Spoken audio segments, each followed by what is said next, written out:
Speedy. I think, Thea still kind of wants to be called Red Arrow as an homage to her big bro, but I think Speedy kind of stuck. How does she feel about her dad now being in charge of the assassins? I don't think Thea really... I don't think she has too much of a positive feeling in her hearts for Malcolm right now, so I don't think that he or what he's doing is like the first thing on her mind as of now, although that is a big deal. I think that she's just like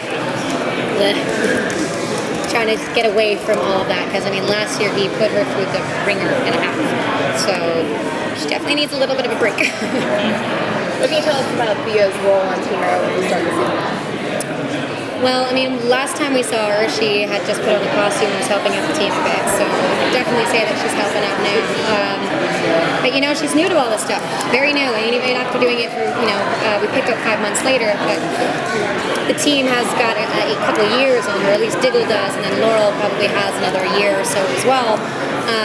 So there's definitely a little learning on how to curve the aggression, possibly, which may or may not as well be. I don't actually even know the full answers to this, but I have a feeling, and I don't want anybody to forget, the fact that she was dumped into the Lazarus pit and resurrected. So I don't think anybody would be resurrected and be normal after that, so there's gotta be something happening to her, slowly but surely, so... Yeah, maybe it's an after effect, or who knows, maybe there's something going down. So how early on did you know this is where Thea was going? Like how early on did they tell you? Day one, before I even signed on to the show, in the audition room. Or the casting room, they told me that the character was going to move on to be a superhero eventually. Specifically, probably Speedy. They weren't 100% sure if it was going to be Speedy or not, but they had already written the pilot with a little hint dropped in there anyway, so it was definitely on their mind. But I am very happy with the amount of time they took for her trajectory in building her in to the hero, because that's one of my favorite things about this show, is that nobody just walks out or wakes up one morning and is like, I'm going to go save the world and put on a costume or whatever.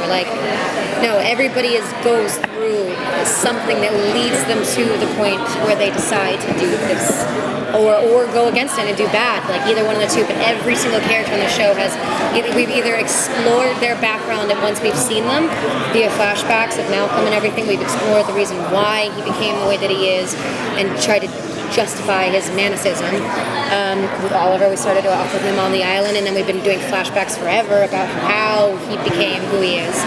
And then for Thea, she's been starting off as this character, and then finally, after all this crazy amount of stuff that's going to happen to her, I don't think there's anything else that could happen other than putting on the costume. So all the characters go through these proper origin stories, which is my favorite thing about the show.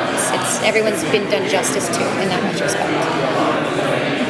Do you and your castmates compare training notes of how to best train for this kind of fighting?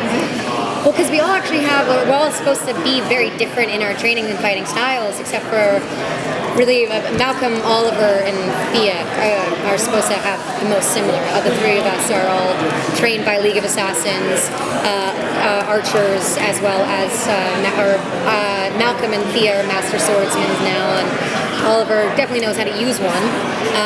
So maybe not good enough against Roz, but definitely know how to use one.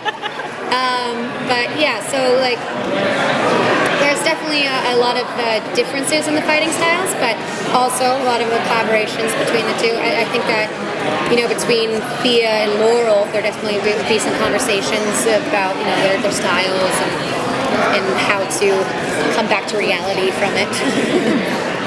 Do you have a say in what your superhero outfit looks like? No, because if I did, I'd have a cape right now. That's all I ever asked for. I've been saying it since season 1. I've just been like, guys, I need to be the first person with a cape. It must be done. And it's not happening. So,